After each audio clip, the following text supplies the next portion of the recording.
பண்பார்ந்த எனதருமை யூடியூப் நேயர்களுக்கு வணக்கம். இதுவும் ஒரு அற்புதமான பதிவு. ராஜாதி ராஜா அப்படின்னு ஒரு யோகம் இருக்கு. ராஜாதி ராஜா அப்படிங்கிற ஒரு யோகம் இருக்கிறது. அது இறைவன் உங்களுக்கு கொடுத்திருக்கிறாரா அப்படிங்கிறத நீங்க பார்க்கணும். அவர்கள் அந்த மாதிரி இருக்கின்ற நபர்களிடம் நாம் போட்டி போட்டு ஜெயிக்க முடியாது. பகைவருக்கு என்ன சொன்ன லிமிட் அடிச்சிருவோம். இதெல்லாம் உண்மையா அப்படின்னு சொல்லி பார்க்கும்போது 100% உண்மைதான். பகைவருக்கு லிமிட் அடிக்கிற வேண்டாம், இவன்ட்டு போய் மோதக்கூடாது.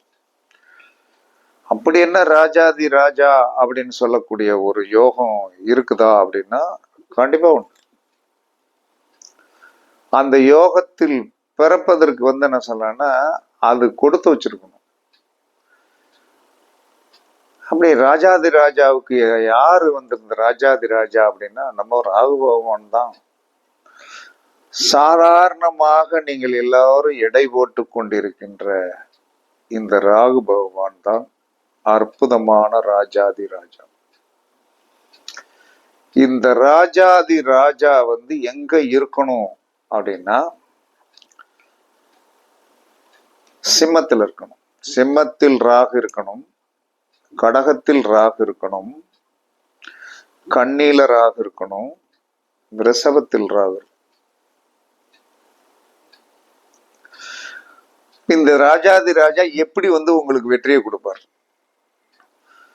சிம்மம் உங்களுடைய லக்கணத்திலிருந்து எத்தனாவது கட்டமாக வருகிறதோ அதுல நீங்க கிங்கு தான். கடகம் உங்களுடைய லக்கணத்திலிருந்து எத்தனாவது கட்டமாக வருகிறதோ அந்த கட்டத்துல ராகு இருந்தா நீங்க அந்த அந்த விஷயத்துல கிங்கு தான். அதற்கு அடுத்து ரிஷபம். இந்த ரிஷபம் என்று சொல்லக்கூடிய இந்த கட்டம் உங்களுடைய லக்கணத்துக்கு எத்தனாம் இடமா வருதோ இதுல நீங்க ராஜாதி ராஜா.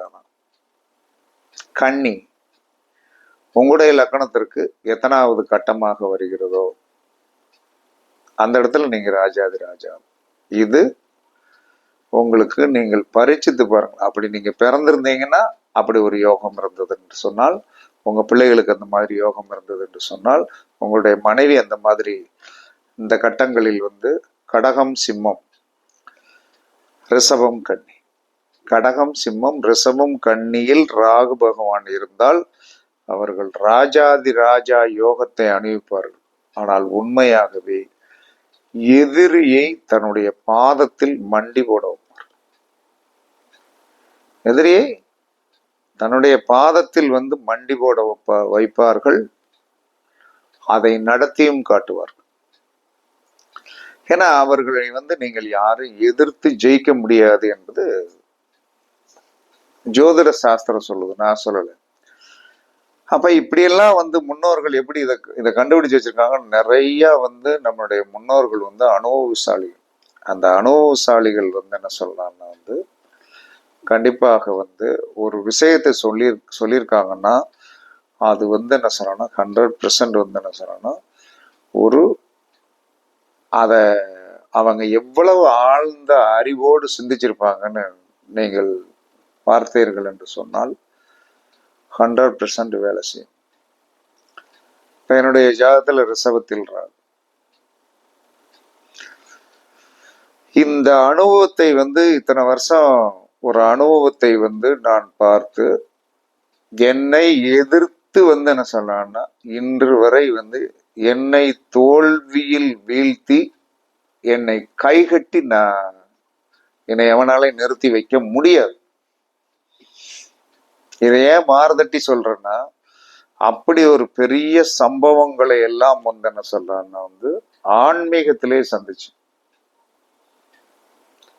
அப்படி சந்திக்கும் போது என்ன சொல்றான்னா எல்லாருமே மூக்குல வரல வைக்கிறான் இந்த ஆல்டைமேட். அப்ப நான் ஜெயிச்சுதான் காட்டினேன். காரணம் என்ன சொல்லலாம்னா அந்த ராகு பகவான் என்ன சொல்ல நம்ம காலத்துல இப்படி இப்ப பாம்பு சுத்தி என்ன இப்படி தூக்கிட்டு நிற்பார். அவன் பார்த்த உடனே என்ன செய்வான் தெரியுமா? இவன்ட்ட மோதனம்னா கழுத்துல கிடக்கிறது வந்து நம்மளை போட்டுரும் அப்படிங்கிற ஒரு அற்புதமான ஒரு விஷயத்தை நான் பரிச்சித்து பார்த்துருக்கேன். சொல்லிட்டே செஞ்சிருவேன், சொல்லிட்டே இருப்பேன். இதே மாதிரி என் பையனுடைய ஜாதகத்தில் இருக்கு. கடகத்தில் ராகு, கடகத்தில் ராகு. அப்ப அந்த வளர்ச்சியை நம்ம பார்த்திருக்கோம். அதெல்லாம் உங்க பிள்ளைகளுக்கு இருக்கான்னு பாருங்க. அது போற்றுதலுக்குரியதாக வளரும். எதிர்த்தவன் வந்து மண்ணோடு மண்ணாகி விடுவான். ஒண்ணுமே செய்ய முடியாது. நீங்க நினைச்சதை சாதிக்க முடியும். அதை எப்படி இம்ப்ளிமெண்டேஷன் பண்றது? இப்ப இருக்குது, ஒரு பொருள் இருக்குது, ஒரு பொருள் இருக்குதுன்னா இப்ப இந்த வீடியோ போடுறோம், ராஜாதி ராஜா யோகம் யாருக்கு அப்படிங்கிற ஹெட்டிங் கொடுக்க போறேன். இது உள்ளுக்குள்ள படிச்சு பார்த்தா தான் இதை எப்படி பிரயோகப்படுத்துறது, இது என்னது அப்படிங்கிறது நமக்கு தெரியும். நம்மகிட்ட எல்லாமே இருக்குது. கடவுள் வந்து என்ன, ஏதாவது நம்ம வீட்டில் ஒருத்தருக்கு முன்னாலும் கொடுத்துருக்க மாட்டாங்க. அந்த குழந்தைகளை நீங்கள் எந்த இடத்துல முன்னிறுத்தினீங்கனாலும் சக்சஸ் ஆயிரும். எந்த இடத்துல முன்னிறுத்தினீங்கனாலும் சக்சஸ் ஆயிரும். உறுதியாக சக்சஸ் ஆகும். அதுல எந்தவித மாற்று கருத்துமே கிடையாது. மாற்று கருத்துமே கிடையாது. சிம்மத்தில் ராகு ஒரு குழந்தைக்கு அப்படி நிமிர்ந்து ஒரு விஷயத்துல நின்னுதுன்னா சக்சஸ் பண்ணிடும். அப்ப இதெல்லாம் கடவுள் நமக்கு வந்து என்ன சொல்றான்னா, நமக்கு அடுத்த சந்ததிகளுக்குனால அந்த மாதிரி என்ன சொல்றான்னா வந்து பிறக்கணும் அப்படின்னு வேண்டுங்க. அதற்கு என்ன செய்யணும், இங்க என்ன செஞ்சிருப்போம், நம்ம முன்னோர்கள் என்ன செஞ்சிருப்பாங்கன்னா முன்னோர்களுக்கு எதிர்ப்பேன். நமக்கு ஜோதிட அறிவு இருக்கிற மாதிரி வந்து அவர்களுக்கு இருந்ததா என்பது எனக்கு தெரியாது. முன்னோர்கள் என்று சொல்லக்கூடிய அந்த ஆதிபத்தியம் உடைய முன்னோர்களுக்கு திதி தர்ப்பணங்களை முறையாக கொடுங்க. திதி பணங்களை வந்து நீங்க முறையாக கொடுங்க. எப்பையும் சர்ப்ப கிரகங்களை வந்து தயவு செய்து அடிக்காதீங்க, சர்ப்பத்தை அடிக்காதீங்க. ஏன்னா நம்மளுடைய ஊழ்வினை வந்து அந்த சர்ப்பத்தை அடிக்க வேண்டிய ஒரு சந்தர்ப்பத்தை நமக்கு கொடுக்கும். அப்ப நம்ம அதை அடிக்க கூடாது. அப்ப அந்த கர்மா வந்து கொன்னாதான் பாவம், கொல்லலைன்னா பாவம் கிடையாது. விளக்கி எடுத்து விடணும். அது கடிக்க வராது. எப்பயுமே அது வந்து என்ன சொன்னா கடிக்க வராது. அதற்கு பாதுகாப்புக்காக தான் வாயில விஷத்தை கொடுத்தான். அது யாரையும் தேடி போய் கடிக்கிறதே கிடையாது. கால சந்தர்ப்பம், அந்த கால சந்தர்ப்பம் எல்லா மனிதருமே வந்து என்ன சொன்னான்னா வந்து தினமும் பிள்ளையார் கோயிலுக்கு போகல. பிள்ளையார் கோயில் தான் நமக்கு ஈஸியான வழி. அந்த பக்கத்துல இருக்கிற அந்த நாகர் பகவான்களை கொஞ்சம் பிள்ளையார பார்ப்பதை விட பக்கத்துல இருக்கிற 2 பேரை நல்லா பார்த்து ஐயா வணக்கம் அப்படிங்கிற அற்புதமான விஷயத்தை நீங்கள் வந்து டெய்லி செஞ்சுவாங்க. இல்லாததை பெற்றுக்கொள்ளலாம். அப்ப அந்த இல்லாததை பெற்றுக்கொள்வதற்கு அதுக்குதான் விநாயகர் பக்கத்துல வந்து 2 நாகரை வச்சார். ஏன் வச்சாரு? ஏன் முருகனுடைய கால் பாதத்தில் வந்து பாம்பு இருக்கிறது? ஏன் சிவனுடைய கழுத்தில் வந்து பாம்பு இருக்கிறது? ஏன் வந்து சயனத்தில் இருக்கின்ற அந்த ஆதிசேஷன் வந்து பாம்புல படுத்து கிடக்காரு? இவங்கெல்லாம் கோமாளிகளா? அப்ப இந்த நிழல் கிரகத்தோடைய சக்தியை வந்து நீங்கள் தெரிந்து கொண்டீர்கள் என்று சொன்னால் நீங்கள் சூப்பரா ஜெயிக்க முடியும். அதனாலதான் என்ன சொல்றேன்னா, ராகு காலத்தை பத்தி வந்து ஒவ்வொரு வீடியோவிலும் சொல்லியிருப்பேன். எந்தெந்த ராகு காலத்தை நீங்கள் பிடித்தீர்கள் என்று சொன்னால் 100% வேலை செய்யும், 100% வேலை செய்யும். அதை நம்ம பிடிக்கிறதுக்கு என்ன சொல்றான்னா, தயங்குகிறோம் என்பதை விட நமக்கு இன்ட்ரெஸ்ட் வர மாட்டேங்குது.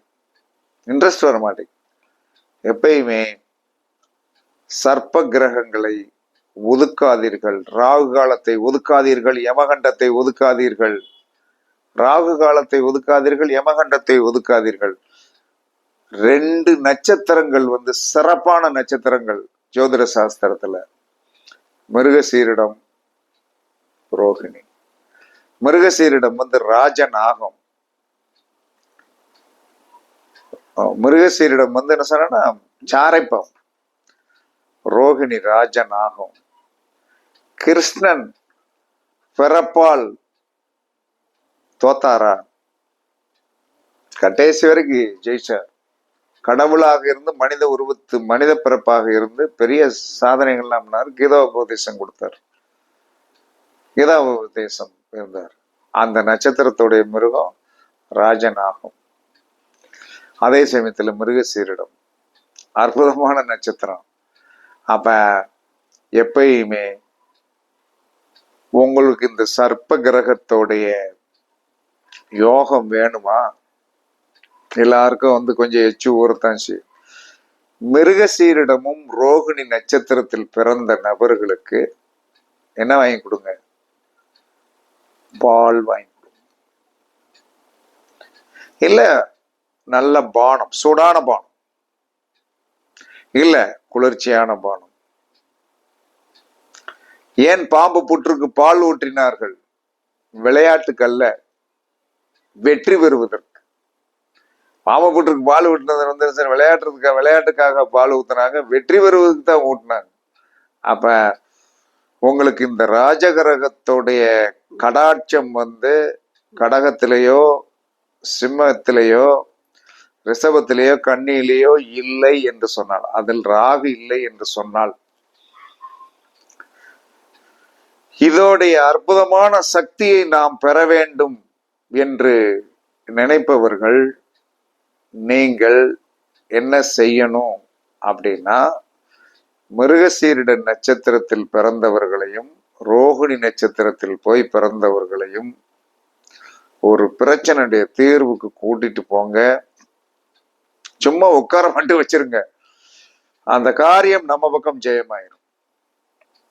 ஒரு கோர்ட்டு கேஸ் இருக்குது, இல்ல ஒரு பஞ்சாயத்துக்கு போக வேண்டி இருக்குது.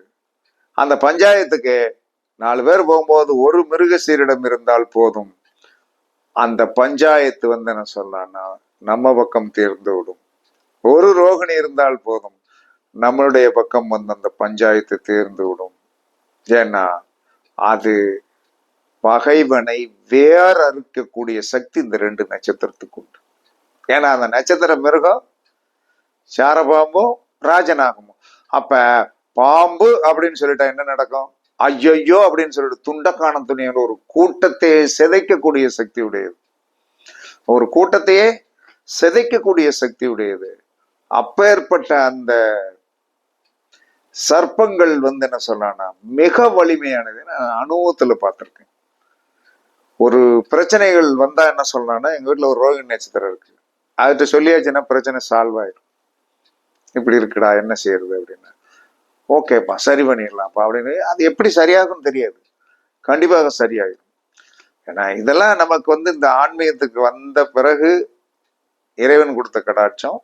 உங்களுக்கும் அப்படிகள் பிள்ளைகள் இருக்க வேண்டும் என்று நான் வந்து என்ன சொல்றேன்னா நினைக்கிறேன். இருக்கணும், நல்லா இருக்கணும், எல்லாரும் நல்லா இருக்கணும், எல்லாரும் நல்லா இருக்கணும் அப்படிங்கிற ஒரு எண்ணங்கள் எனக்கு இன்னைக்கு உண்டு.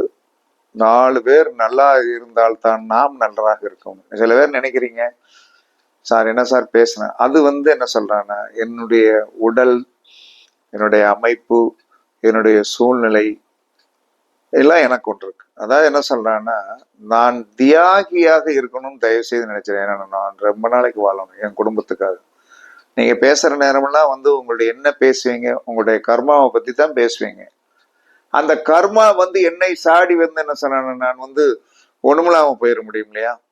நீங்க வந்து என்ன சொன்னா, ஒருத்தர் ஒரு பிரச்சனையை நம்மகிட்ட கேட்கிறாரு, அதுக்கு தீர்வு கேட்கிறாரு, அது அவருடைய கர்மா. அவருடைய கர்மா என்பது என்ன சொல்றான்னா 6, 8 பாவம் தானே, 6, 8, 12 பாவம் தானே. இந்த 6, 8, 12 பாவம் இருமல், துரத்தல், நோய் நொடி எல்லாம் வந்து ஓரத்துல வந்துட்டு கப்புன்னு நீ வந்து சிகரெட்டு நம்ம பக்கத்துல ஒருத்தர் நின்று கப்புன்னு அடிச்சான்னா நமக்கு நுரையில் பாதிக்கும் என்பதை எல்லாரும் புரிந்து கொள்ளணும். தர்மமாக இருக்க சொல்லுங்கள், நான் இல்லை என்று வேண்ட மாட்டேன். ஆனால் உங்களுக்காக என்னுடைய உயிரை நான் கொடுக்க முடியாது. இதை நான் தெள்ள தெளிவாவே சொல்லியிருக்கேன். அப்படி இருந்தும் சில முட்டாள்கள் வந்து என்ன சொல்றான்னா கமெண்ட் பண்ணுவான்.